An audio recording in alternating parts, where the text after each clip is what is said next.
მოგესალმებით ძვირფასო რადიო მსმენელებო, შუადღის პოლიტიკა დაბრუნდა ეთერში, ჩვენ ვიწყებთ შუადღის პოლიტიკის მესამე სეზონს, მე გურამ ნიკოლაშვილი ვარ, თბილისის დროით 14:12 ჩვენ მაუწყებლობთ გაზაფხულის ქუჩის სტუდიიდან და ბუნებრივია ჩვენი გადაცემის მესამე სეზონი მიეძღვნება არჩევნები 2025 ადგილობრივ არჩევნებს და ჩვენ ძირითად ფოკუსი რა თქმა უნდა გვექნება თბილისის საკრებულოს არჩევნებზე.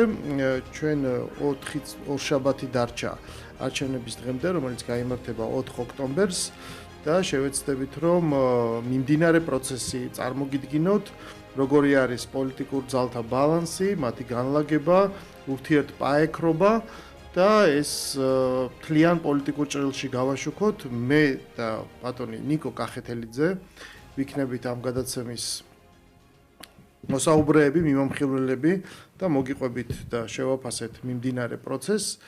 რა თქმა უნდა დავიწყებთ, ჩვენ ორივენი ვართ თბილისის საკრებულოს სიაში. ბატონი ნიკო ეხლაც არის საკრებულოს წევრი, ბუნებრივია ჩვენ ვილაპარაკებთ წინა მოწვევის საკრებულოზე, როგორ წარმართა მან თავის საქმიანობა და რა შეიცვალა თბილისში ამ ხნის განმავლობაში და ბუნებრივია ვილაპარაკებთ იმ გეგმებზე, რომელიც მომავალი 4 წლის განმავლობაში არის დასახული, იმიტომ რომ გარდა ზაფხულის განმავლობაში თბილისის მერიამ და მერმა კახაკალაძემ გამართა ერთგვარი შეჯამებები თითოეული მიმართულებით რა გაკეთდა. ამავე დროს ახლა უკვე დაიწყო პროცესი მომავალი გეგმების და თემატური მიმართულებებით, 5-6 თემატური მიმართულებით იქნება შეკრებები, პრეზენტაცია, ერთი უკვე ინფრასტრუქტურის შესახებ უკვე გაიმართა ექსპო ჯორჯიას მე-11 პავილიონში და ჩვენ ვესწრებოდით და იყო საკმაოდ შთამბეჭდავი თუ რას მივიღებთ მომავალი წლების განმავლობაში, რას უნდა ველოდოთ, მაგრამ პირველ ეტაპზე დავიწყოთ ჩვენ პოლიტიკური პროცესით. ქართული ოცნება ბუნებრივია მონაწილეობს ამ არჩევნებში და ოპოზიციური ველი შეიძლება ითქვას, რომ გაიყო დაახლოებით თანაბარ ნაწილად.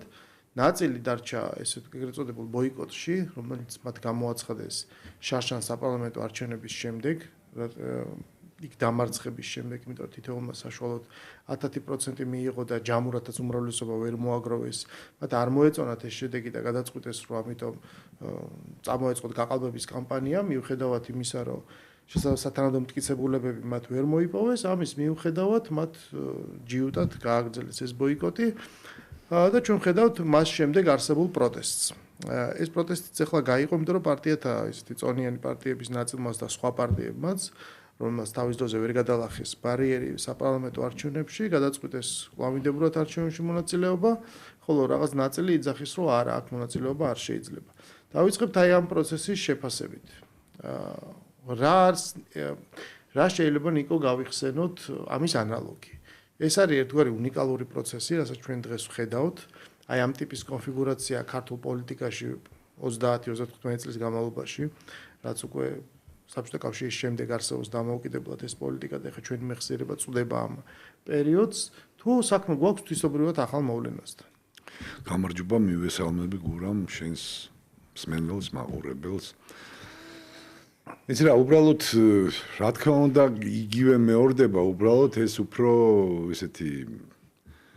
დახვეწილი სახით არის, უფრო დროში, უფრო მცირე პერიოდში, უფრო მარტივად შეგვიძლია გავადევნოთ თვალი, იმიტომ რომ ადრე ვთქვათ, იგივე 90-იანი წლებიდან, როცა სტუდენტი ვიყავი, ვთქვათ, იმ პერიოდში ეს პროცესები მიმდინარეობდა გაცილებით მდორედ, თუ არ ჩავთვლით იშვიათ რაღაც ისეთ მოვლენებს რა. რაც შეეხება ოპოზიცია, საკრებულოს, აი ამ წინა საკრებულოს პერიოდს თუ გადავხედავ, პრინციპში ისინი ყოველთვის იქცეოდნენ ისე, რომ თითქოს წარმოადგენდნენ ერთ ჯგუფს. რეალურად არ ყოფილა მანდ დაყოფა, ვთქვათ, რომ იქ ხაზარაძის პარტია, ვთქვათ, იგივე, ვთქვათ, სხვა ერთი დღის ხო, ნაცმოძრაობაც ხო ვითომ თავიდან იყო, მერე გაიყო, ანუ მაინც იყო კოორდინირება. ერთ დღის წესი, ერთადერთი მიზანი ჰქონდათ მათ, რომ დაეზიანებინათ მმართველი პარტია. სხვა რეალურად მათ არაფერი არ გაუკეთებიათ. მე არ მახსოვს, ხა მე კომისიის თავმჯდომარე ვარ და კომისიაში სხვადასხვა პარტიის წარმომადგენელია შესაბამისად წევრებად.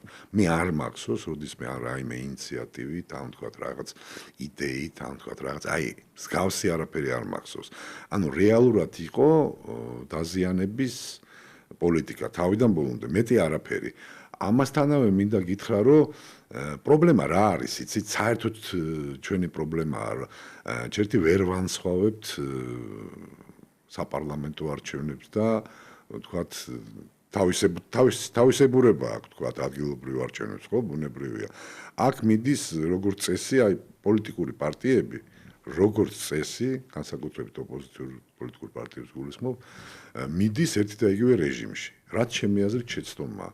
იმიტომ რომ ის თემები, რაც არის დაკავშირებული ადგილობრივ არჩევნებთან, ეს რაღაცნაირად არ აქვს, არც რანჟირებული აქვს, არც პრიორიტეტული აქვს რაღაცა მიმართულებები.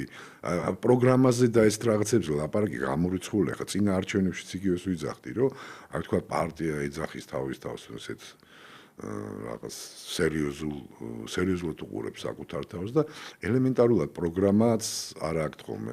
ეხლაც იგივეა, თქვა, თუ დააკვირდებით, რაზე მიდის ლაპარაკი, ხო? ოპონირებენ ერთი და იგივე ტექსტით, რომ იქ არის კორუფცია, იქ არის ის, ეს არ მომწონს, თქვათ, მათ სიტყვებს ვიმეორებ, არ მომწონს, თქვათ, რაღაცა ავარიული სახლების პოლიტიკა, მაშინ მითხარი შენ რა გაქვს, ხო?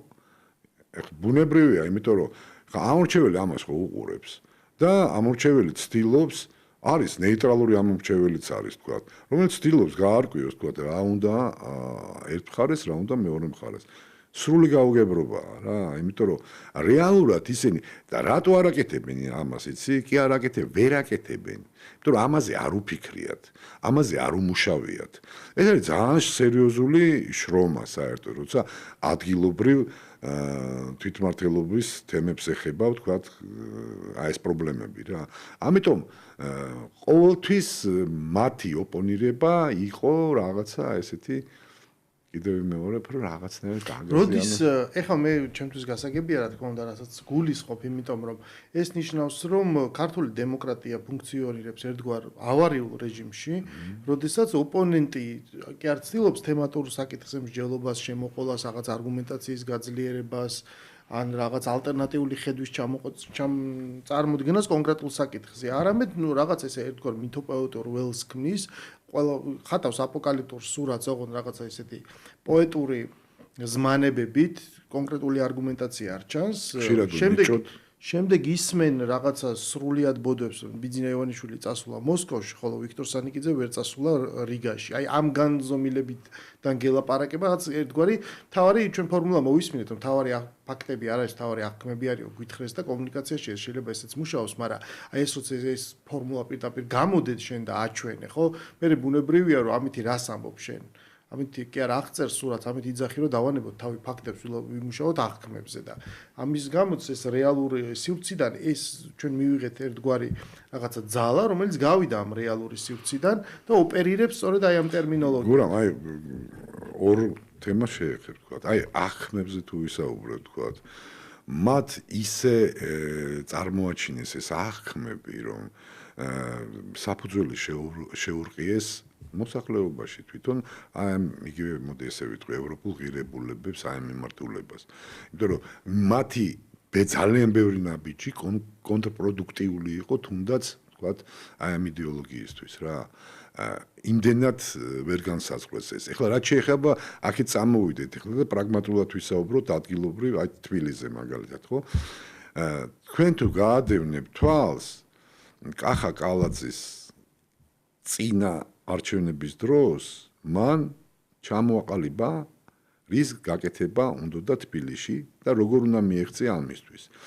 იქ ეს მიმართულებები ყველა არის ძალიან ისე კონკრეტულად ჩამოწერილი რა. ანუ ამომრჩეველს შეუძლია გაადევნოს თვალი რა დაპირდა მოსახლეობას და რა შეასრულა იქიდან. რამდენი პროცენტი შეასრულა, რა ვერ შეასრულა. მაგალითად ვარკეთილის ჭერი ვერ მოესწრო. ეხლა იქნება მოესწრო. ეხლა უყურე ვარკეთილს სხვა პრობლემები აქვს კიდე, რომელზეც ეხლა არა, სხვა რამეს ვიძახი, ამით მე იმას გულისხმობ, რომ ყველაფერი შეიძლება ვერ გააკეთო. ეხლა ხო, აი, ინფრასტრუქტურის მიმართულებას ხო მოусმინეთ. გაწერილი აქვს თავიდან ბოლომდე, რომელი ქუჩა გაკეთდება, რა ხიდი გაკეთდება, რა ობიექტი აშენდება თავიდან ბოლომდე. ეხლა შეფასებითი კრიტერიუმი ამომრჩევლის თვალსაზრისით, აი ამომრჩეველმა.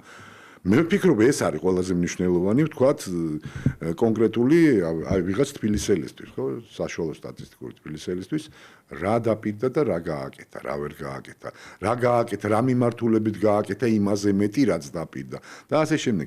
ანუ ეს არის, მე თუ მკითხავ, აი ეს არის ზუსტად ევროპული მიდგომა საარჩევნო პროცესის მიმართ და შესაბამისად წამოწეული საკითხები. თავი ხო რა არის? რა საკითხები წამოწიე, რომელიც არის ყველაზე აქტუალური, ხო? და რა დამოკიდებულება გაქვს ამ საკითხებთან? არც ერთს. ამბობ რომ თვითმმართველობაა, უფრო მეტად სამეურნეო დონეა და არსებობს, ანუ მოქმედი მერი უკვე მესამე ვადით წარმოადგენს აი რაღაც ჩარჩოს ხო რომ აი რა რაკურსით აღიქვავს ქალაქის ხო აი მე რატო ვახსენე ეხლა ყავს ოპონენტი აი რამე გახსენდება ანუ რას ვიღებთ ოპონენტების არაფერი ნუ ეხლა ძალიან ყურადღებით უსმენ სხვათა შორის რაღაცა ისეთი თქვან რომელზეც აი თუნდაც რა თვალსაზრისით მაინტერესებს იცი რომ რაღაცა ისეთი თქვან რომ აი თქვა გქონდეს საშუალება რომ პოლემიკაში შევიდე. მე ერთი მახსენდება. მე ვერ გავიხსენე. მე მახსენდება, ანუ იქ რაღაც რეგიონში წამიდივარ, იქ რადიოში სხვა რეკლამებიც ისმის, ხო, მაგალითად.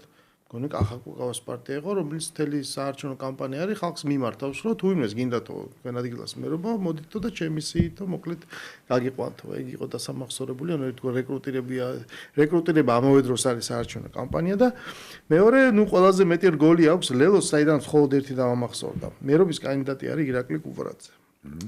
ეს ირაკლი კუპრაძე არის ჩამუხლული ქუჩაში, მე მგონი ხანდაზმულ ადამიანთან, ქალთან, რომელიც მე მგონი ვაჭრობს რაღაცით, როგორც მახსოვს და ეუბნება ესეთ რაღაცას, რომ ხმა უნდა მომცემ მე და იმედი მაქვს, რომ მე მომცემს, იმიტომ რომ მე არ დაგაღალატებ, რადგანაც მე უკვე სამჯერ, როცა არჩევნებში დავმარცხდი, მე ეს მანდატს ხელი არ მოვკიდე. რახან კლიენტ ვერ მოვიგე და რაღაცა ჩემი ზომა ნაჭერი შემხვდა, მე ამ მანდატს ხელი არ მოვკიდე, მე ბოიკოტში დავრჩი და ეს წარმოდგენილია ღირსება და ამომრჩეველს არწმუნებს, რომ ამის გამო მას უნდა მისცენ ხმა. ანუ უბრალოდ სოფლიო პოლიტიკის და კომუნიკაციის ისტორია მსგავს პრეცედენტს არ იცნობს, რომ კამპანია და აქციო ის, რომ მე ყოველ ჯერზე, როდესაც შენ მიერ მოცემული ხმა მტკვარში გადავაგდე, ეს არის ღირსება, რის გამოც ახლა უნდა მომცემ მეოთხედ. და ეს რაც თავარია, კაი თქვა კუპრაძეს შეიძლება ამ დიაპაზონის ინტელექტუალური შესაძლებლობა აქვს, მაგრამ ის ხო მთელი გუნდია, რაღაცა თავის მამუკა ხაზარიდან დაწყებული, გრიგოლ გეგელიათი დამთავრებული, მთელი ტოპ-ტვინების გაერთიანება, რომელმაც რაღაცა ამას შეარჩიეს ეს. არ მარტო ეს შეარჩიეს, ეს ხო კოლექტიური პროდუქტია ეს კლიპი. აქ უამრავ ხალხმა იმუშავა, აი ეს აქვს გამოტანილი გასაყიდ პროდუქტად. ეს არის აბსოლუტური სიგიჟე. ნუ კარგი, ამას ამორჩეველი მიხვდება, შეაფასებს მონაწილეობს და მე რაღაცას მიიღებს და მე არ ვიცი მე 5 ოქტომბერს კიდე რა სიტყვიან. სიტყვაზე ალბათ როგორც აწყობთ ისე იტყვიან, მაგრამ აი ამ დონეზე ვართ რა ჩასული რა. იმის ნაცვლად რომ ჩვენ მაგალითად უამრავი საკითხია თბილისში, ხო?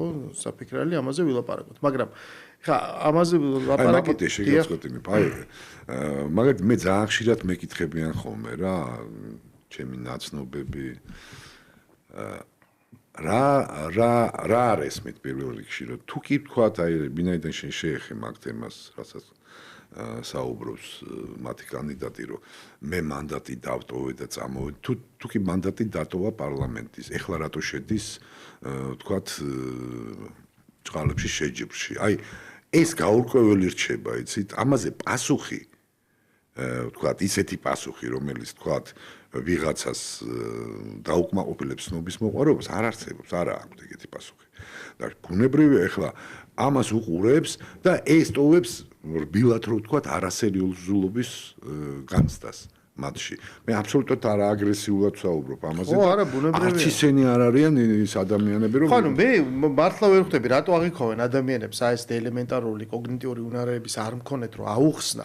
აი ზოგი ვიღაცას რაღაცას უხსნის. მაგალითად, აი გახარიამ ეგ ნაწილია, ესენი ხო იმაში არიან კოალიციაში. ეგ ნაწილი აუხსნა.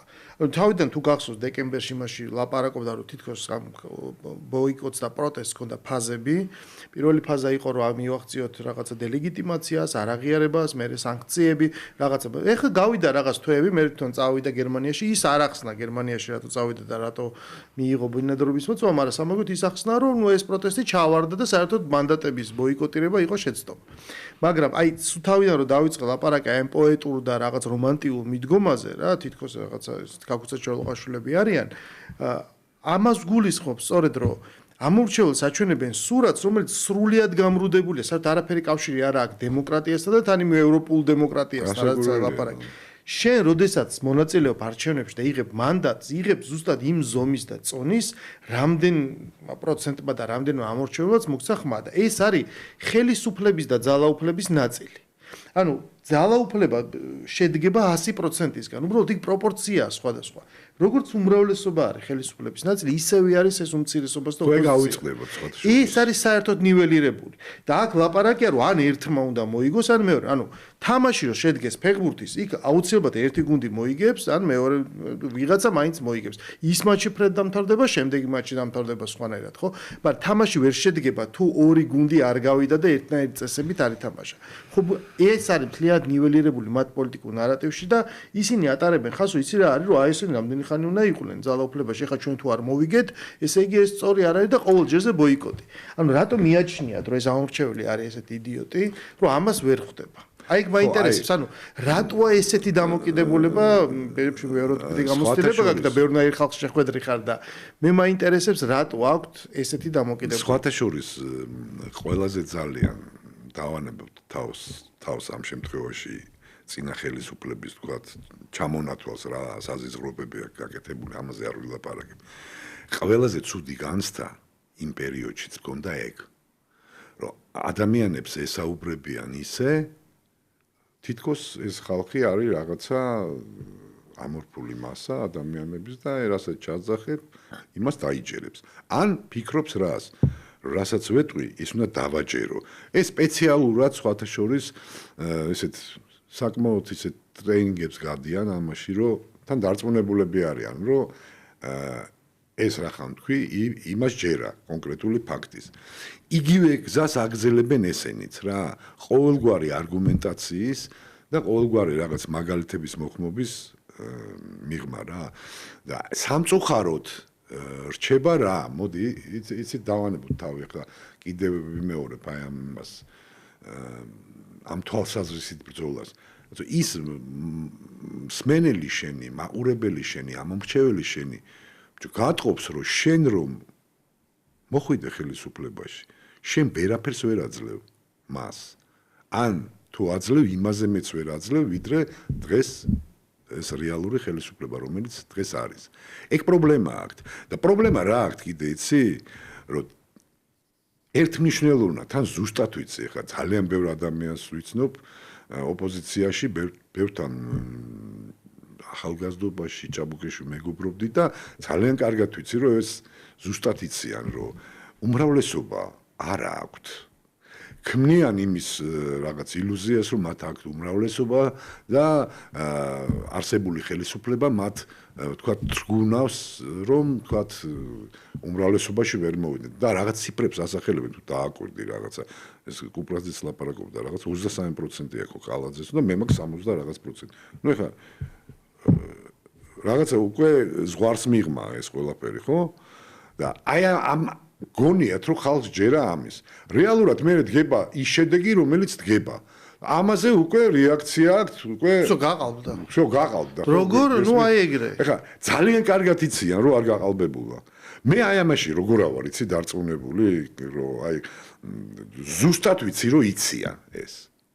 მაგრამ მაინც თამაშობენ აი ამ დაჭაგრულების როლს რა. შარშან ამ არჩევნების შემდეგ და მე როცა ეს რაღაცა პროტესტის ტალღები დაიწყო, ვიძახდი რომ ანუ ნახე შენ როცა მოგცა ამორჩევ მე თვითონ სხვა შორის კვლევები ჩაატარეს რომელსაც ეგ სურათი აჩვენა რა შუაზე გაყოფილი აი ბოიკოტს ემხრობი არ ემხრობი მანდატების გადაყრას და თავისივე კვლევებში რომელიც კაცმა არ იცის კიდე როგორ ტარდება ხო ჩვენ არ ვყავთ ეს გახსნილი რა შიგნით ფორმულა როგორ ველი და იქ თვითონ გამოჩნდა რომ შუაზეა გაყოფილი დამოკიდებულება ეუბნები რომ ანუ შეუძლებელია რომ შენ რომელსაც დაიწყე ეს პროცესი თუ რევოლუციას იწყებ რევოლუცია იმ ლეგიტიმური ხელისუფლების თვალში რა თქმა უნდა არალეგალური საქმიანობაა და ეს არის წყობილების დამხობა პირველში კანონთან თუ მე გავიმარჯვე ბუნებრივია რომ შენ დაისჯები და მაგრამ ვიცი წარმატებული რევოლუციის მაგალითებიც ხო და მე უკვე ისტორიას გამარჯვებული წერს და რომ დაამხობ ხელისუფლებას იმას აღარ აკითხები უკვე არაფერს და როცა ამ პროცესს იწყებ და მე ხედავ რომ ვერც გამარჯვებით აგვირგვინებ და თან ის არგუმენტებიც არ ყოფნის რომ ადამიანები მოიმხრო ბუნებრივია რომ ის თუ ვიღაცამ ხმა მოგცა იქიდან დიდი ნაწილი მაინც მე შემოგწყრება და გაგიბრაზდება ამისთვის მოგედ მე ვიცნობ ეგეთ ამორჩევლებს რომელსაც მიცა ოპოზიციას ხომ და მე ვთქვა რომ ეს რა პროცესში შეხვედით ანუ რატო ჩათვალე რომ შენ აი ესე უდიერად უნდა მოექცა ამ თემაზე აქ ბევრს ლაპარაკობდი მე ამ სტუდიაში და გარკვეულ დოზით ეს აუცილებლად იმუშავებს ხდები იმიტომ რომ თუ ვინმე არღვევს და ანგრევს ამ სახელმწიფოს წესრიგს ეს პირველ რიგში არის ახლა ის დამოკიდებულება რაზეც ჩვენ ვლაპარაკობთ ხო ამორჩევლის მიმართ და მსმენელის მიმართ უდიერი დამოკიდებულება მის გონების შეაძლებლობებში ეჭვის შეტანა ესე უდიერად მოპყრობა იმ მანდატისა რაც შენ მოგცეს რაღაცის გამო ან საწინააღმდეგოდ მართველი პარტიის ან უბრალოდ შენ მხარდასაჭერად და საბოლოო ჯამში შედიხარ იმ ჩიხში სადაც ბუნებრივი არ გექნება ანუ შეუძლებელია რაც 20 მე რას ვიძახი 24 გაწყვეტილი და კიდევ ერთი 10%-იანი რო ხარ პარტია და ირგებ გამარჯვებული სტატუსს რაც თავარია რა ამ დროს ძალიან ხშირად ვაკვირდები ხოლმე ხა ხშირად ესეთი აი ეხლა მით უმეტეს ძალიან ესეთი პაექრობა აქვს მათ ხელისუფლებასთან გაცილებით უფრო რბილად პაექრობენ ვიდრე უკვე იმ ოპონირების სამაგალი რეგისტრია ვიდრე იმასთან მიგივე ნაციონალურ მოძრაობასთან 10%-იანი პარტია რო ხარ რატო ირგებ უმრავლესობის იმას რა ქვია მანტიას აი ეს საერთოდ გაუგებარი რაღაცაა რა წარმოუდგენელი რაღაცაა ეხლა ჩვენ როცა ლაპარაკობთ უბრალოდ ბოდიში 10%-იანი რო იყავ იმიტომ რომ მაგას ვიძახდი რომ ასე დამოკიდებულებას და შემდეგ ესეთ პოლიტიკურ გზას რო გადიხარ ბუნებრივია რომ შეგიმცირდება ეხლა ისინი აიღებენ უფრო ნაკლებს იმ პროპორციით რო გადავთვალოთ რაც 24-ში შედეგი იყო მე გაუკვირდება და შეიძლება თქვან რომ აი ეს არის გაყალბების ნიშანი რანაირად და 24-დან 25-მდე რომ აი ეს სულელები აკეთე და როგორც იარე ისე რო იარე და ეს დელეგიტიმაციებს რო შეეცადე ხა ბუნებრივია რომ აქ რატო წამოგყვება მინიმუმ შენივე ამორჩევლის ნახევარი ურამ კიდევ ერთს დავამატებ და უფრო ახლოს მივალ ადგილობრივ არჩევნებთან კიდე გავიმეორებ 4 წლის განმავლობაში აი კიდევ ამბობ განსაკუთრებით აი თუ გადავხედავთ ნუ ლელოს რამოდენიმე წევრი კიდე რაღაცას მოდი ესე ვიტყვი ფართხალებდა რა გახარიეს ხარე საერთოდ ხმას არ იღებდა საერთოდ აი ხო არის რაღაცაზე რომ რაღაცა პროტესტი ეს პროტესტიც რაღაცა ჩუმი პროტესტი იყო და აისახებოდა ხოლმე აი ხმას არ აძლევდა ანუ კამათში არ შემოდიოდა საერთოდ სხვა შორის ლელოს ზოგიერთი წევრი ხა ჩემ კომისიაში იყო ერთ-ერთი წევრი მაგალითად გადაწყვეტილებებს რომელსაც ღებულ პლუს და მინუს წერდა ძირითადად მინუსები და ამას ტოვებდა ხოლმე იმაშიც არ იღებდა კენჭისყრაში მონაწილეობას და რეალურად კარჩევას მაინც აკეთებდა ამ ფურცელზე და აი ეს გამოიყენეთ ოქმის შევსების დროს ხო ნუ ეხა ეს ბავშვური თამაშებია რა და თავარი მომენტი რა არის იცი რომ იმ პასუხისმგებლობას ვერ გზნობენ რაც თავიანთმა ამორჩეველმა თქვა დააკისრა მათ საერთოდ უპასუხისმგებლო ხალხია აბსოლუტურად რას ნიშნავს ეს აი რა დამოკიდებულებაა ეს მე აი საკითხი ხა 4 წლის განმავლობაში თქვა შემოხვედი საკრებულოში და არიცი ბევრი რაღაც და შეიძლება არ იცოდეს ადამიანმა თქვა სხვა მიმართულებით პოლიტიკურად აქტიური იყო მაგრამ კონკრეტული საკითხების შესწავლაც შეიძლება გარკვევაც შეიძლება და ამ პროცესებში ჩართვაც შეიძლება 4 წელი საკმაოდ დიდი დროა და ამასაც არ აკეთებენ ხო მაგრამ ეხლა ნახე როცა იმიტომ ამას ძალისხმევა ჭირდება ამის კითხვა ჭირდება წაიკითხო იმუშავა ჭირდება ხო და ეხლა არათუ ეგ ბევრი რაღაცა არ აქვს ეხლა წარმოვიდგინეთ ჩვენ ვიზო ვლაპარაკობთ რომ საერთოდ აქ ხო რაღაც ესეთი კარმული კანონი მუშაობს შენ როგორც აღიქვავ ყველა ზომავს თავისი მასშტაბის მიხედვით რა ანუ ესეთი წარმოდგენა რო აქვს ხალხს სინამდვილეში ჩვენო მოსახლეობამაც და მათმა ამორჩეულმაც უნდა იცოდნენ რამდარი ადამიანებზე აქვთ საქმე. ანუ წლების განმავლობაში ჩვენთან პოლიტიკური ტექნოლოგია მიმდინარეობს, ანუ სრული პოლარიზაციის რეჟიმით. ესე იგი, შენ რო რაღაცა კარგი ინიციატივა გქონდეს, ანუ რახან შენ უმრავლესობა ხარ და მე ოპოზიცია ვარ, აუცილებლად უნდა შეგეწინააღმდეგო. ეს ოდესღაც დამკვიდრდა ჩვენთან, არ წავიდეთ ეხლა წიაღისვლაში ვინ და როგორ შემოიტანა ოპონირების ეგეთი რეჟიმი, ანუ შეუძლია ის კი არა რომ საქმის არსი გავარკვიოთ კარგზე კარგით, რატო გონია რომ შენ აურჩეველი ვერ გაგიგებს. რო თქვა რომ კი აი ეს სწორია, ეს არასწორია, რატო გონია რომ ვერ გაიგებს აურჩევნო სამყარო არის მრავალფეროვანი, გვაქვს უთვალავი ფერით, აი ამ ქვეყანაში რატო გონია რომ ვიღაცა ვიგოს? არა, თავრობამ თუ ის თქვა, მე საპირისპირო ვთქვა. ეს არის შიდა პოლიტიკური რუსოფრენია, იმიტომ რომ ხო იცი რუსეთმა თუ რაღაცა თქვა, всё, ის უკვე პირიქით უნდა თქვა. მორჩა. აი 2x2 შენთან 5 უნდა იყოს. იმიტომ რომ როგორ რუსეთი, აი ეს რუსოფრენია რომელიც გადავიდა, ამის საფუძველი აქ მომზადა, რომ ეს პოლიტექნოლოგიურად ისე უნდა იყოს, სრული დაპირისპირება უნდა იყოს. ანუ ყველაფერში უნდა იყოს საპირისპირო. აი ამ ეს რო ვერ წარმოუდგენიათ, რომ ეს ტექნოლოგია არის აბსოლუტური სისულელე და თუ ოდესმე რამე ეფექტი ამან მოიტანა, ის იქვე გაიფლანგა. როგორ შეიძლება აი ამ ხალხზე ვლაპარაკოთ? ეხლა თან რა არ კიდე ერთ მომენტს გავუსმო ხალხს, უყურე ბოიკოტის რეჟიმი. აი ხა ეს ბოიკოტის რეჟიმი განსაკუთრებით როცა ახლოვდება არჩევნები, იქ კონკრეტულ საკითხებზე მიდის კიდევ ვიძახე ეს კონცეპტუალური მსჯელობა და შენ არგუმენტი არ აგაქვს. ამიტომ აცხადებენ ბოიკოტს. ბოიკოტი ის არის მათთვის გონიათ რომ მომგებიანია. ბოიკოტი არ შემოდის საერთოდ კამათში არესტრება საკრებულოს ხდომას, თქვათ გესმის და ნუ პარტიაც მიუთითებს რომ ბოიკოტის რეჟიმში იყოს. რატო? რეალურად იციან ეხა მე ეხა ვისაც ვიცნობ ზოგიერთი მათგანი უკაცრავად ამ გამნაში ტერი არ არის რა ნამდვილად ძალიან კარგად იცის ეს ყველაფერი. საერთოდ რეალურად თავის წარმომადგენელ საკრებულოში ამოკეტავს, უგზალავს, თქვათ, ან ბოიკოტის რეჟიმში ამბობს. რატო? უფრო დიდი სიშტერი არ თქვას, ვიდრე სინამდვილეშია, გესმის? აი ეს ბოიკოტის მეთოდს დარწმუნებული ვარ, იყენებენ აი ამ მიმართულებით. ხო, ანუ ეს ნიშნავს, რომ ეს შემადგენლობა თვითონ არ არის ეგეთი მასა, წარმოუდგენელი ეს შემადგენლობა, ვინც პოლიტიკურად უნდა წარმოადგინოს ამორჩეველი და რაც თავარი, ეხლა რაც უკვე აღნიშნეთ მაგალითი, აი ეს აბსურდი, რაზეც ჩვენ ვლაპარაკობთ, ოპონირების ეს პოლარიზებულ დამოკიდებულებას და აი ამ ბოიკოტზე ადამიანებმა აქციეს საარჩევნო პროდუქტად. ანუ თქვი არა მარტო ის რომ მიხვდა რომ მოდი ეს ხა ეს ამერიკა მიხვდა რომ უნდა შეცვალოს პოლიტიკა რაღაცა მიხვდა რომ ამოიწურა ეს USAID-ით და soft power-ით ამ ფორმით მუშაობა და რაღაცა გადატვირთა. ნუ ხო ყველაზე დიდი და ისეთი ქვეყანაა დინამიური ხო ხდები სადაც თავისუფალი აზროვნებით საუკეთესო გამოსავალს პოულობენ და ჩარჩოებიდან გასვლა ყველაზე ადვილად შეუძლიათ. ისინი მიხვდნენ და ესენი ერთო ამას ვერ ხვდებიან ეს აქცია საარჩევნო პროდუქტად და ტიბებმა თქვეს რომ ბოიკოტი ეხა ვაქციოთ გასაყიდიმად. ანუ არჩევნებში მონაწილეობთ, მაგრამ არჩევნებში ხალხს უთხრათ რომ ჩვენ ვართ ყველაზე კარგი ბოიკოტის. თვლიან აქტიურად, გესმით? და ერთმანეთში კამათის დროსაც კი ამას იყენებენ როგორც აქტივს. აი მე არ ეს აი შერატო შედიხარ თქვა არჩევნების პროცესში, გესმის? ანუ პარტია თუ ხარ თქვა და კონკრეტულად სადღაც ხარ თქვა და არჩევით ორგანოში და არჩევნებში არიღებ მონაწილეობას, ხო?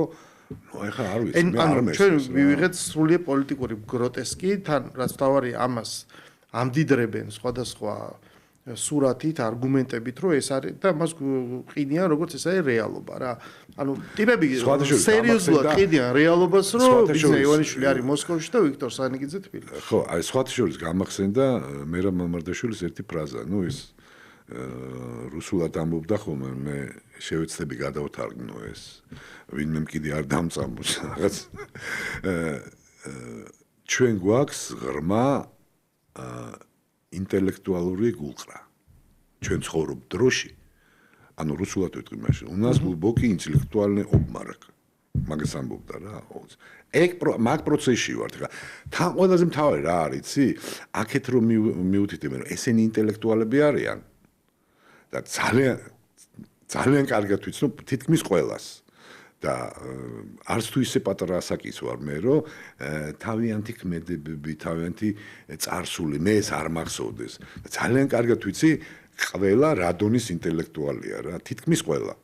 და აქეთ იმის გადმოგდება რა, რომ ესენი არიან რაღაცა. ხო, ეხლა უციგნურები და ისინი არ მინდა ეხლა შედა ესა მოვიტანო ეს ფრაზები რა. ეხლა ეს არის აი ისეთი მდარე მომენტი, ხო? რომ წარმოუდგენელია. ჩვენს მენელს შეიძლება გავუშვით კითხვა რომ კი, მაგრამ მაშინ რატო ვლაპარაკობთ ამაზე და მე ბევრჯერ მithქვამს და კიდევ ვიტყვი რატო ვლაპარაკობ, რომ საბედნიეროდ ჩვენი დამოუკიდებლობის 30 წლის შემდეგ მოსახლეობა ბევრად შეიცვალა, გაიზარდა და ხვდებით რომ არ შეიძლება რაღაცა ისეთი დამოუკიდებლობა, რაღაცები ახლა ესე მიღწეული ისე დავანგრიოთ, იმიტომ რომ ვიღაცას არ მოწონს და მე სხვანაირად უნდა გავაკეთოთ, ხვდებით და ამიტომ უმრავლესობა აკეთებს რა თქმა უნდა სწორად შენს, მაგრამ ტრაგედია არის ის, რომ აი ეს უმცირესობა რაც არის, ხო? თქვათ, თუნდაც ჯამურად 40%. მე მინდა რომ ამ ხალხმა დაინახოს, რომ როგორი მოტივიც არ უნდა ქონდეთ, როგორი უკეთესობაც არ უნდა უნდოდეთ, რასაც ისინი ირჩევენ, ეს არის აბსოლუტურად დამღუპელი, მანკიერი, დაარე და უხარისხო.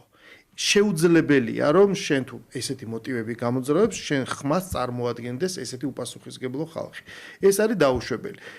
არაფერი არ ამართლებს, რაც არ უნდა ხელისუფლება არ მოგწონდეს, ან მოგბეზრდეს, იმიტომ რომ 13 წელია ქვეყანას მართავს, ეს არ ამართლებს, რომ შენ უნდა აირჩიო რაღაც აი ის, რაზეც ახლა ჩვენ მთელი გადაცემა ვლაპარაკობთ. ნუ აირჩევ იმას და შესაბამისად ის თუ დაკარგავს ამ ნიშას და ამ ხმას, გამოჩნდება სხვა, ან შენ გამოაჩინე სხვა. მაგრამ მე მინდა მთავარ საკითხზე მივიდე ახლა ამ ყველაფრის შეჯამების, იმიტომ რომ მე ამ სტუდიაში თითქმის ყველა რესპონდენტთან ვინც ყოფილა, სულ კამათობდა, სულ ვიძახი, იმიტომ რომ ბოლოს მიდიხარ შენ ორ თეორიამდე, იმიტომ რომ ჩვენ ვლაპარაკობთ ციბრიყვის ისეთ მასშტაბზე, რომელიც წარმოდგენა და დაშვება შეუძლებელია, აი ვერ ხვდები როგორ შეიძლება ვერ ხვდებოდეს შენი ოპონენტი, რომ დაადგა გზას, რომელიც უბრალოდ ჩიხურია და მე ამას თან ყიდედეს, რომ ეს არის რეალობა რა. და მე მაგალითად ვიცავ ხოლმე პოზიციას, რომ იცი რა, მე არ გამოვირცხავარ ციბრიყვეს, მე არ გამოვირცხავარ ქართულ ხასიათს, რომ ადამიანს შეცდომაში გაჯიუტება, ამპარტავნება, შეხვედი რაღაც შეცდომის სპირალში და ვეღარ გამოდიხარ, არ გამოვირცხავ ამას და მიმაჩნია, რომ შეიძლება ის ჩვენში არსებობს ეს მუხტი, რომელიც ესე გაჯიუტებულად მე გარე დახმარებასაც მოიხმოს და არის მეორე ვერსია, რომ არა, ეს ყველაფერი აქ იმიტომ ხდება შიგნით, რომ ამ ყველაფერს ყავს მიღმა გარეთ პატრონები. და შესაბამისად ისინი უბრალოდ ცნობიერად თუ არაცნობიერად ასრულებენ აი ამ გარედან მოკაჩული ძაფების რაღაცა ფუნქციას და ამიტომაც ვიღებთ ჩვენ ესეთ გროტესკულ სურათს. ჩემი ვერსია ხშირად მარხს ხდება ხოლმე კამათში და შენ რომელს ემხრობ? იცი რა, აბსოლუტურად დარწმუნებული ვარ მაგაში. მე რას გავიხსენებ, იცი, მე ვარ იმ თაობის ადამიანი, რომელიც პირველად რო დაიწყო ეს თემები და საერთაშორისო ასპარეზზე გასვლა და ევროსაბჭოს სემინარებზე სიარული და მე აი ამ ადამიანებს მივეკუთვნები და არაერთხელ ვარ ნამყოფი სხვა შორის. იქ მაშინ უბრალოდ ვერ წარმოვიდგენდი ამას, უბრალოდ ვერ ვიაზრებდი ბოლომდე, იმიტომ რომ ახლა საბჭოთა კავშირს ვებძოდით იმ სტილს, ცხოვრების და ასე შემდეგ. იქ, ესე იგი, არგუმენტირებულად გაწვდიდნენ შენ რას? არგუმენტებს გეუბნებოდნენ, რა არგუმენტებით უნდა ესაუბრო საზოგადოებას. და მთავარი მომენტი რა იყო, იცით? რომ ახლა კორუფციაზე ხო ლაპარაკობენ.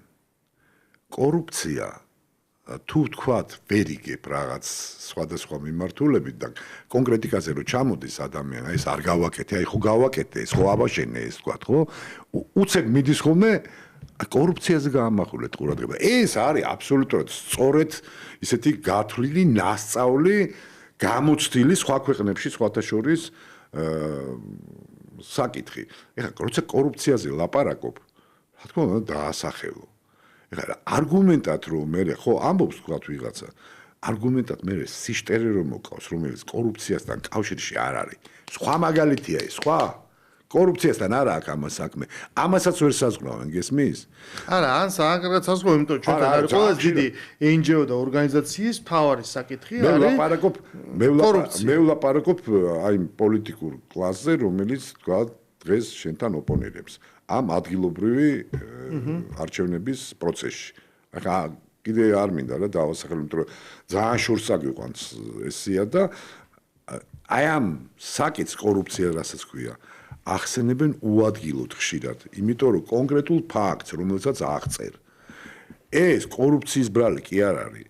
შეიძლება დაარქვა არაპროფესიონალიზმი, შეიძლება დაარქვა რაღაცა სხვა, კორუფციასთან საქმე არ არის. იმიტომ რომ მე რომ მიყვები ამ თემას, და ჩვენ რა პრობლემა გვაქვს, მე გეტყვი. აი მაგალითად, აბსოლუტურად შესყიდვების კანონის შესაბამისად ცხადდება ტენდერი. იგებს კონკრეტული კომპანია, რა თქმა უნდა, შესაბამის პროცედურები აქვს ამას და ვთქვათ, მე ვერასრულებს თავის მას ხელშეკრულებით გათვალისწინებულ პირობებს. შენ როგორ თვლი, დანარჩენ მსოფლიოში რამდენი მსგავსი შემთხვევაა? აი იმ თემა, რასაც ინფრასტრუქტურის მშენებლობა ქვია, დაახლოებით 40-50%-მდე ადის შეუსრულებელი კონტრაქტები. იქ. ეხლა შენ ამას არ ქმევ, რომ აქ არის კორუფცია. და რატოა კორუფცია? როცა კონკრეტულმა კომპანიამ ვერ შეასრულა თავისი დღევანდელ პრემიერ-მინისტრს არაერთხელ უთხოვს, რომ ჩვენ პირიქით ჩვენ გვჭირდება აი ის რო ქვია იმას საერთაშორისო გამჭვირვალობა საქართველოს, ჩვენ მისი საქმიანობა გვჭირდება, იმიტომ რომ მე სწორედ რომ მაინტერესებს თუ თქვენ გაქვთ კორუფციის ფაქტები, მომაწოდეთ ეს და ჩვენ გვინდა ზუსტად თემატურად მომუშავე არასამთავრობო ორგანიზაციები. ჩვენ არ გვინდა არასამთავრობო ორგანიზაციები, რომელიც აქტივიზმით და მერე რევოლუციებით არიან დაკავებულები, ხო? და ამის ნაცვლად შენ იღებ აი რომ კარგად მიხვიდე და ეხა ემოციაზე მომუშავეს რომ ყველაფერი მიდის კორუფციის соусით, იმიტომ რომ ის ხო გამჭვირვალობა და რა ტენდერი ჩატარდა ადამიანმა მოიგუმა რომ ეს ხო ვიღაცის შემომწირველია. ანუ იმა რომ მე ფული შეწირა, ეს აპრიორი ითარგმნება, იმიტომ რომ აღქმა უნდა გაუჩინოს თავის მომხმარებელს, რომ ეს ყველაფერი არის შეკრული. ეს ხო ისედაც გასაგებია, აბა ეხა კაცმა რომ ტენდერი მოიგო. იმაზე აღარ ვლაპარაკობ, რომ ტენდერის მილიონებს ხანდახან ისე წარმოაჩენ, რომ ეს ყველაფერი, ანუ აღქმურად ისე არის ინფორმაცია მოწმებული, ეს ყველაფერი ჯიბეში ჩაიდო, კაცო. ის კი არა რომ პროექტი ფული ჯდება, იქ მოგება რამდენია კაცმა რო არის ის მარჟა. ხო გესმის? ამდენი მილიონის ტენდერი მიიღო. რატომ რომ აღქმა უნდა შეუქმნას? თვითონ აი აღქმასთან მიმართებაში რომ როცა საუბარია რაღაც გამოვაკ თქვათ, რაღაცა არის 10 ჰექტარი თქვათ. მიწა და 100,000 კვადრატული მეტრი, მილიონი კვადრატული მეტრი და აი ეს არის სწორედ ის ინსტრუმენტი, ხა ჩვენ გადავედით ტექნიკურ ნაწილზე, იმ ინსტრუმენტები, რითაც ხდება აღქმების გამდიდრება, შემდეგ რითაც ხდება ბუნებრივია, რომ იმ საპროტესტო ელექტორატის მობილიზება, მათი განწყობის შესაბამისი შექმნა იმისათვის, რომ საჭირო მომენტში შენ ეს მიიღო წინააღმდეგობა. ბოლოს მინდა რომ რაც დაგვრჩა დრო შევეხო იმას, რომ ყოველ დღე დავდივარ იმ შტაბში, იმიტომ რომ ეს ძალიან კარგი გამოხატულებაა რა, კარგად მუღამი დაუჭირე, შეიძლება ესე ითქვას, აი რომ მოდის ეს საპროტესტო აქცია, არ ვიცი რა ქვია, რაღაცა მარში, რას იძახიან, ანუ შინაარსი რა არის, ხო ხტები და ნუ ყველა ძალიან ისე ნეიტრალურად უსმენს, შეიძლება გაგეცინოს, ხო ხტები რაღაცა. ეს შეძახილები ხო აქვს, მე დაუჯდომელს ვეძახი, ანუ ეს აკაცუკთა ერთიანი მოძრაობა, რომელიც მოდის იქ და საინტერესოა საყურებად. ნუ იქ შეხლა შემოხდა, მხოლოდ მაშინ ხდება, როცა იქით ამხრიდან იწყება გინება და ამის პასუხად, მეტი იქ არაფერი არ ხდება, მათ თავისუფლად შეუძლიათ, რა თქმა უნდა, ეს გამოხატონ ნებისმიერი ეს საპროტესტო მათი წარმოდგენა და ხედვა. უბრალოდ ცდილობდი მე რეგ მიმართვებს რა აკეთებდნენ, გამეგო აი რა არის. ერთადერთი საპროგრამო ის ფრაზა დავიჭირე მხოლოდ, ანუ ჩვენი რას ითხოვენ, აი საბოლოო ჯამში რას ითხოვ, აი სადამდე გინდა რომ პროცესი მივიდეს, ეს ხო უნდა ჩანდეს. არა, ჩვენი მიზანი არის რომ დისკომფორტი შეუქმნათ მართლ პარტიას. მორჩა. ხო, და თან არგუმენტი. ანუ ქვეყნის აშენება რა არის, რომ ქვეყანა უნდა აშენოს ქართულმა ოცნებამ, იქ რაღაცა უნდა აკეთოს, ამაში ოპონირებას არ უწევ, რაღაც უკეთეს არ თავაზობ, არც ამორჩეველს, არც იმას არ ეუბნები, რომ კაი, ხა არ მინდა პარტიის გაკეთება, მაგრამ აჰა ეს უკეთესი გეგმა, ხო? სიტყვაზე, ხო? აი ხა მაგალითად ძალიან დიდი ხანია მაწუხებდა, რომ სოფლებში ხო კარგია გაზიფიცირების პროცესი, მაგრამ ნუ აი ცოტა არ არის ლამაზი, მაგრამ ნუ რას იზო, სამაგეროდ იაფია, ინფორმით როგორც მილი გადის, მაგრამ უკეთესი იქნება, იმიტომ რომ ლამაზი ქვეყანა ვარ, ტურისტული, სხვანაირად იყოს, ხო ხტები? ამიტომ ნუ ეს დიდხანს გვილაპარაკია, მაგრამ დღეს დადგა დრო, აი პრემიერ-მინისტრმა გამოაცხადა და დადგა დრო, რომ კი, აი ხა უკვე დროა, რომ ეს რაღაცა სხვანაირად გავაკეთოთ, ხო ხტები? შეიძლება სხვანაირად მიწოდება. ამას ჩვენ ვერ ვისმენთ. ანუ გამოდის რომ ის ადამიანების ჯგუფი ხედავენ თავის ფუნქციას, რომ ჩვენ ხელი უნდა შევუშალოთ იმას, ვინც მართავს, ეს არის მთავარი ამოცანა და რა ვიცი, თქო დასავლეთში ეგრე ასწავლეს, რომ ესე მუშაობს დემოკრატია. მე არ მესმის ესე რატომ მუშაობს. მან თავარი თემა ხო რა არის? გურამ დააკვირდი, თუნდაც მცდელობა როცა აქვს, რომ რაღაცა გითხრას არგუმენტი, ხო? და შენ მიუგებ პასუხს, ეგრევე რუსული პროპაგანდა. ეს რუსული პროპაგანდაა. ეხლა ეს პროპაგანდა. თუ ჩვენ რას ვლაპარაკობთ, ეს ყველაფერს პროპაგანდა, იცი ხო? დავიბადე, გავიზარდე. და ძალიან ბევრ ადამიანს ვიცნობ. თითქმის ყველა წრის. და ყველამ ძალიან კარგად იცის, მთელი ჩემი, ვთქვათ, ახალგაზრდობის პერიოდი მერეც რა იდეებით ცხოვრობდი. ბევრი მათგანი, როცა მე მსგავს საპროტესტო გამოსვლებში ვიღებდი სტუდენტობისას მონაწილეობას, ბევრ მათგანს პარტბილეთი ედო ჯიბეში. და სხვადასხვა ეჭვი მაქვს, რომ არა აქ ჯერ კიდევ გადაგდებული. და ეს არის სასაცილო. უბრალოდ გონიათ, რომ ვიღაცას ეს არ ახსოვს რა. რეალობაში ეს ძალიან ბევრ ადამიანს ახსოვს და ეხა ეს იწვევს უკვე ღიმილს. ყოველ შემთხვევაში ეს შეიძლება ახსოვდეს ისეთ ადამიანებს, რომლებიც აი წეგარა საკითხს დავსვი, რომლებიც არიან სწორედ იმ ბავშვების ვინც ამათ მართავს. იმ ბავშვების შობლებს ახსოვთ ყოველ შემთხვევაში რაც იყო. ესე იგი ძალიან საინტერესო არის წმინდა ერთგვარად ეთნოგრაფიულად იმ ჯგუფის შესწავლა, რომელიც აი ამ საპროტესტო აქციაზე დადის რა. იმიტომ რომ გარკვეული როგორ ვთქვა, ფუნქციის ადამიანები არიან ხოლმე იმ აქტიურ ჯგუფშიც წინა პლანზე გამოწეული, ვინც მეგაფონი უჭირავს, ვინც ამ რაღაც შეძახილებს აყალიბებს, მერე ვიღაცები, ვინც პროვოცირებენ დაპირისპირებას.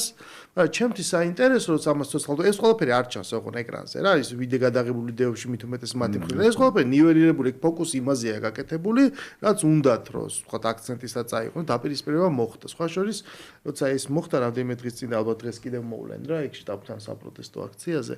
პუბლიკამ ყველაზე სწორად დაწერა, რომ ეს დაპირისპირება მოყვა მომიტიკეების მხრიდან ამ გინებას. რადიოს თავისუფლებამ ესე არ დაწერა, იმან დაწერა, რომ ბოლოს ის მოხდა, რა ქვია, დაპირისპირება. და ჩემთვის ძალიან საინტერესო იყო ადამიანთა ჯგუფი, რამდენიმე ადამიანი უფრო სწორედ, რომელიც აი თან მათ ვიდეოებში ვხედავ ხოლმე რა, სულ არიან რა, მონაწილეობენ ამ მარშებში თუ რუსთაველის გადაკეთვებში, მაგრამ რომელიც ცოტა უკანა პლანზე დგანან და დგანან ჩუმად, ხმას არ იღებენ, აი დიდები არიან, უფრო დასრულები და არ მონაწილეობენ ამაზე. და ერთ-ერთი რა თქმა უნდა ვიცანი რა, ეს პერსონაჟი არსებობს სიმონ ჯანაშია. მასწავლებელი, პედაგოგი, ანუ ინტერნეტში ჩაიხედო, ამოგიგდებს ესეთ პროფილს, სადღაც უცხოეთში ნასწავლი, აქ ნასწავლი ვიდეო გამოსვლები, პედაგოგი ბავშვებს უნდა ასწავლოს და ანუ მე ვერ ხვდები რატომ არ წხვენ და მე დავიწყე ფსიქოლოგიურ პროფილზე ფიქრი რა, ანუ რას ფიქრობს ადამიანი, როცა წინ მასწავლებელ პედაგოგს გიყენია შენი მოსწავლეების და სტუდენტების ასაკის ადამიანები და აგინებინებ დედას, მიგაჩნია რომ ეს არის სწორი აქტიურობის ფორმა, ამითი რაღაცას იცავ და შენ ესე კმაყოფილებით უკან დგახარ და ხო, მე ცალკე შეხვედრა რო გაქვს საორგანიზაციო იქ ვინ არის ლიდერი კაცმა არ იცის, მაგრამ არც წინ დგახარ, არც შენ თავზე არ იღებ. ესენი ყავს მიშვებული რა, რო აინტერესებთ ხოლმე რომ აი რანაირად ხდება გარედან ზეგავლენა. აი ეს იყო ყველაზე ნათელი მაგალითი, რომ ეს არის რაც თან ჩანს და მაგის უკან კიდე დგანან ზუსტად ასევე მდუმარეთ ისინი ვინც არ ჩანან და მდუმარეთ. აქ სერიოზული პრობლემა გვაქვს, სხვათა შორის აქ შეიძლება საქმე ქონდეს ეს ცოტა იმაში უნდა გადავიდე სუბიექტურ ფსიქოანალიზში ხვდები, მაგრამ შეიძლება იყოს რაღაც სერიოზული რაღაც დარღვევა, იმიტომ რომ ადამიანი რომელიც არის შვილიშვილი ძალიან გამოჩენილი საბჭოთა ქართველი ისტორიკოსი სიმონ ჯანაშიას და მისი სეხნია, ну, აი, ეთყობა შეიძლება ამისგან აქვს რაიმე ტრავმა, რის გამოც ზუსტად იგივენაირი მონდომებით ეხლა სრულიად სხვა დილის წესრიგს ემსახურება და აკეთებს რაღაცა საქმეს, რომელიც მას მიაჩნია, რომ ეს პატრიოტიზმია, მაგრამ ხე ნაყოფისგან იცნობა და აი რა ნაყოფსაც ჩვენ ხედავთ ეხლა მელიქიშვილის და რუსთაველის გამზირზე, ნამდვილად ვერ ვიტყვით ესე. ყოველ შემთხვევაში ჩვენ დავაკვირდეთ მოვლენებს, ჩვენ დღევანდელი დრო და ეთერი ამოიწურა, ჩვენ გავაგრძელებთ აუცილებლად მომავალ კვირაში ლაპარაკს, შუადღის პოლიტიკა კი ეთერში ხუჩაბას დაბრუნდება დროებით.